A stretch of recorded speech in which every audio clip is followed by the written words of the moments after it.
Yo, what's up? I'm back from the store. It was okay. I didn't leave myself enough time to get everything I had to get done and to get all the things that I wanted, but I got mostly the essentials, which I'm really happy about. That's what you see in the background. I will post a picture, and you will see exactly what I got. Not exactly, just a close-up. I went to the store and got some vinegar. I got like a huge jug of it. Let me grab that for you. This jug, it's huge. I wish I could get a bigger one, honestly, so I don't have to keep going to the store to get it. But the one that I have now is not even finished yet, and I've been here for like a month or two, I've been here for like a month and some, and there's still like a little bit left, so that's not so terrible, I don't think. I don't know.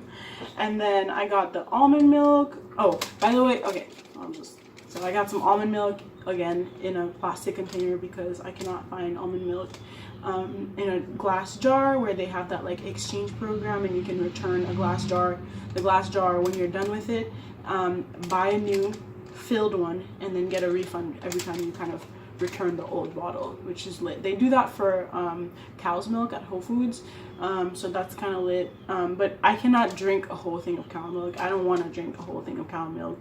It's just a lot. Like, it's just a lot. And I used to be a huge fan of fat-free milk. So yeah, that's just a side note. I could also make my own almond milk. Like, I saw this video where this woman made her own almond milk like every morning, which is not totally outrageous. Like, the thing is, it only lasts for 3 days.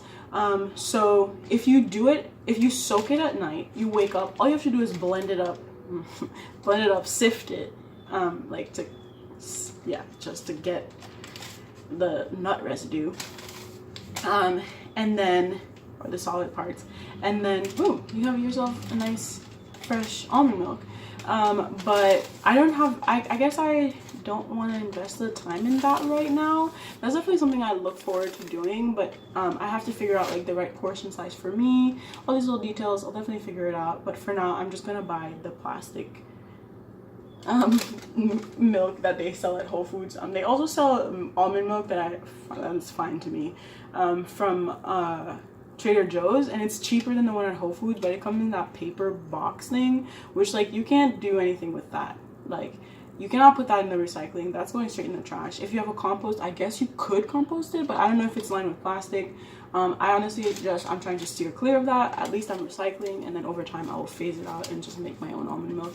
I drink a ton of almond milk. Like, I use it for my smoothies, I guess. That takes a lot of milk. I use it. I want to use it for crepes and stuff like that. And for baking, like, I always substitute just regular milk out for an alternative milk. Like, to me, it's not a big deal unless like you're making something like mac and cheese, or you need to be like nice and creamy. But I even think that actually works, because if you are making a roux and then you're adding the cheese and you're just using the milk as like I don't know, let me but I freely use alternative milks, and usually it works out. I also got some butter in a package. I got so I keep talking about The Plant Paradox. It's a book that my friend is reading right now about how, like, basically a lot of the foods we eat are not meant to be eaten the way that we eat them, or are simply not meant to be eaten, and so that has like an irritating effect on our bodies. And so, like, I'm trying to take that into consideration in my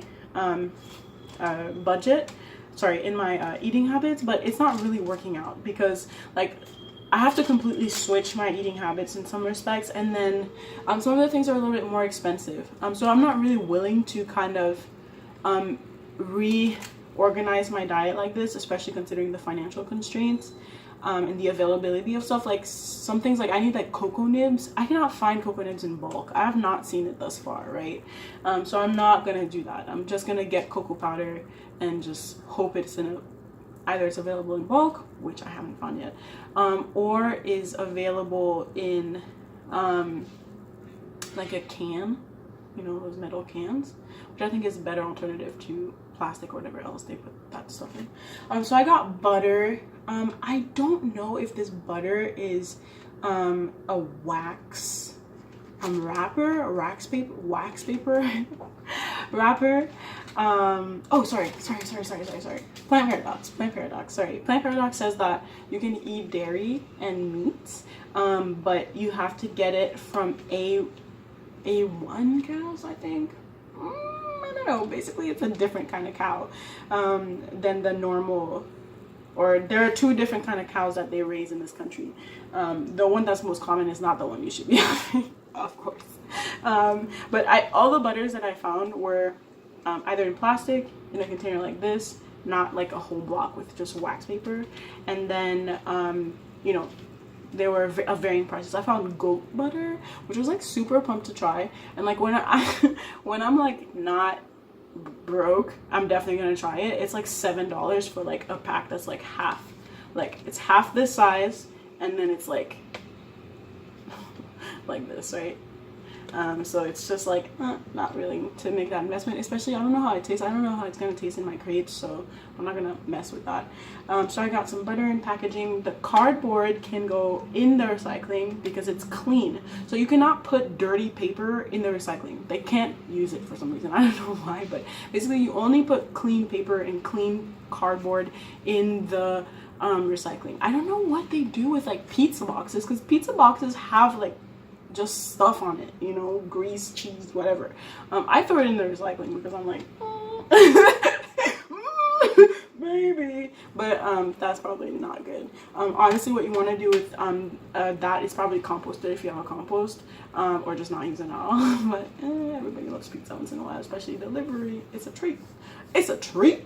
I'm stupid.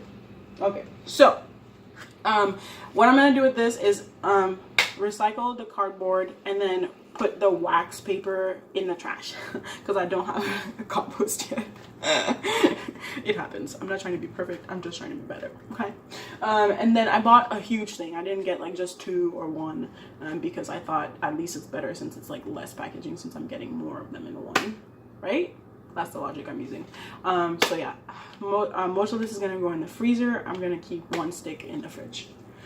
So that's done. And then I got hella bananas because I freeze them and put them in the fridge, and put them in the freezer for my smoothies in the morning. I'll leave like a couple out just to like, you know, if I feel like eating it fresh, or if I need, like, if I want a smoothie that's like, I don't know, whatever, there are details. Maybe like I might make banana bread, I don't know, so I leave a couple out. So that's nice. And then so they, according to the Plant Paradox, you have to eat these bananas, these little guys. I don't know why, I'm like, sure, why not? These are the bananas that I have, like, we have these in Haiti and I love them. They have a particular taste, and it's like, why not? It's really not a big difference. These are just the generic jaunts.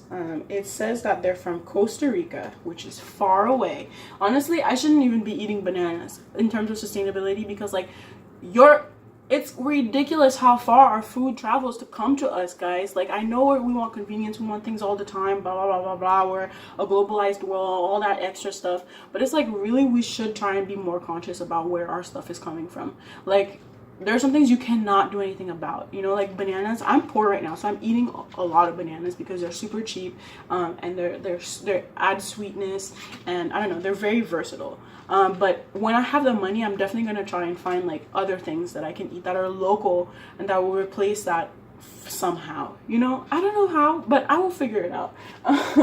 But for now, I'm buying these little guys. They're also from Costa Rica. Yay! Olay! And then yeah, bananas are an issue because like they're very they can be very bad for the environment. Spray a bunch of pesticides that goes in, that leaks everywhere, you know. They find it, like they have found traces of DDT in which was banned like 10 years ago in crocodiles like today that live around like banana plantations, if you can imagine that. So it's just like, I understand that, like, you know, it might not be harmful, but why not try to avoid that? We should probably try to avoid that, especially since our actions are global, you know. Like, are global and have a global impact. Like for example, our meat consumption. If you think about how much meat you eat, other people are eating just as much meat as you are, or a lot of people are eating just as much meat as you are, or they're striving to eat just as much meat as you are. What kind of meat are they eating? They're not eating like, you know, pasture raised stuff. They're eating like industrially farmed stuff, which is like not good for the animal. The meat is tainted, it's not good for you, and it's terrible for the environment. So like ideally you want to try and eat like meat from like a farmer that's like near you, right? That's not even considering the fact that a lot of them, this stuff is like coming from far away, you know. But these are all details, just like extra stuff that I have in mind when I'm like shopping. But yeah, just consider that like, you know, it's like, yeah, you know, you eating that one, you making that one choice at the moment, in the moment, is not necessarily like a big deal. So like it's okay for you to buy, you know, to occasionally buy something that's wrapped in plastic. That's fine. It's when it's like routine. And then like if you consider the fact that everybody is also doing that because they don't know or they don't care, then it has a cumulative impact. So yeah, rent over. That's why it matters. Because like everybody else wants to do it too. Like they talk about that in terms of meat consumption a lot, because as people in the world, their average income grows, also their meat consumption grows, because they like it, because it's also like low-key a sign of wealth and abundance, whereas like we don't actually need that much meat, you know. So yeah, that's that. So I also got some yams in my mesh bags. I got sweet potatoes. I got cremini mushrooms. I got red bell peppers. I got hella peppers. They were $2 per pound, but it turns out that like a pepper is pretty close to a pound. So I got 3 of varying colors, and then it turned out to be like $5. And I was like, oh, that's not, no, it's $4.95. That's not terrible. Ah, she didn't give me the sale. That's why I got charged $3.99 per pound. Am I going back to Whole Foods to tell them that? Maybe. Your girl is broke, you know, every penny counts. And then I also got some sushi rice. I got some sushi rice from Whole Foods. I can't believe I found it. I was like, oh, I'll totally just get rice from Whole Foods, from Mom's, right? And then I was like, oh, sorry, yeah, from Mom's. And then I was like, oh, you know what, whatever. I'm just gonna go look at the rice that Whole Foods has, and then boom, it was right there. I was like, yes. I did not get the nori. The nori was like nearly $7. I don't know how many sheets were in there, but I was like, oh, I'll just see what they have at Mom's. I didn't have time to go to Mom's. And so I'm just gonna make some nice sticky sushi rice, which I always love. And then I'm gonna make a stir fry. Ooh, she wanna, oh, my crew. Oh, I'm so excited. Genuinely so excited. Obviously. And then I also got some Bragg liquid aminos. Honestly, I don't remember why this is better for you, but I love it. It tastes so good. People who are raw foodists eat this, and I think it's a great like supplement for soy sauce. So this is what I'm gonna be using, and I'm so excited about it. It tastes so good, dude. I will eat any leaf covered in this. Like, you can give me any vegetable raw, I will probably be able to eat it if I have my Bragg's liquid aminos. The only problem is it has a lot of sodium in it, but you know, I'm obviously mindful about it. Like, I probably eat too much salt, but I try. So whatever. Super lit. Gonna have that with my stir fry. Plug it right up. Sorry for cursing. Gonna have that with my stir fry. Eat it right up. And then bananas. Oh, those baby bananas are called Nino baby banana.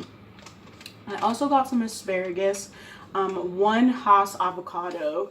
Oh my god, avocados are the realest trip, because avocados do not grow in America. Before I go on a rant about avocados, this all cost me about $50, which is like right around where I wanted to be, honestly. I did not get flour.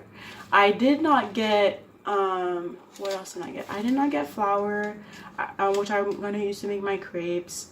I did not get a few things on my list essentially. But I think I'm trying to just spend $100 for like the next couple of weeks, I guess. And cross my fingers that lasts me enough. I didn't really get that much food. Oh, that's why I wanted to get eggs. I already have rice and lentils. I want to get some more beans. So I think if I do this right, I will be good. But I do get a ton of food from work. Like a lot of times I do not have dinner at home. I always just bring food from work. So, you know, if I'm looking at my budget and thinking that like this is a realistic amount of food, etc., it's not. So yeah, that's that. But avocados. I'm from Haiti. In Haiti, we have a ton of different kinds of avocados. If you love avocados, you want to come to Haiti during avocado season. You will be so shocked. Okay, they're like, it's just like, what? Like, it's actually like incomprehensible. Like, I'm just like, whoa. And here you only have just the one Hass avocado. Like in some markets they have like the bigger ones, you know, maybe one or two different kinds, but you don't really get that variety here. And so avocados are very popular in America, right? So people eat hella avocados, which are all coming from outside of the country. And then avocados are very sensitive. When at the restaurant, the amount of like crushed avocados we get is insane. I'm like, why are y'all even buying these? Like, I feel so bad because I'm like throwing them out because they turn black. I'm not serving people with black avocados. Like, that's weak. Although I do to some extent, but it's just like they get bruised really easily. So for shipping them, they kind of have to pick them earlier, right, when they're unripe. And then they ship them out, right, so they don't get bruised, but you know, they do. And then there's also the fact that there's such high demand for them, so they're also getting picked unripe for that reason as well. And so when I eat avocados, like from here, I feel nauseous, right? I love avocados like normally, and I feel so weird not eating them because they're such a good source of protein too for people who like are trying not to eat like you know, meat and stuff. Like, I eat meat, but I try not to eat too much of it, and avocados is such a good like source of protein, and generally like a really good thing to add to your diet. I just feel like it is. So yeah, I don't eat avocados now because they just make me feel nauseous, and I think it's because they're being shipped unripe, you know? And so like when a food is ready, okay, it's different than when it's not ready, obviously, right?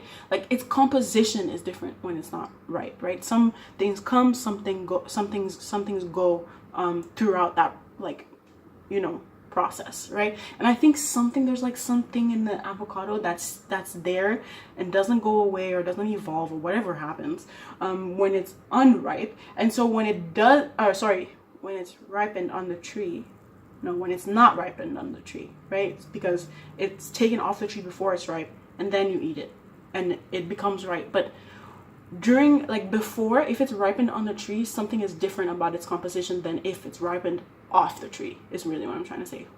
Whoa, okay. So it just makes me nauseous, and I'm just like, ugh, bye. But I can eat it occasionally in small bits, and I think in sushi it doesn't bother me too much. So in my sushi, what I'm gonna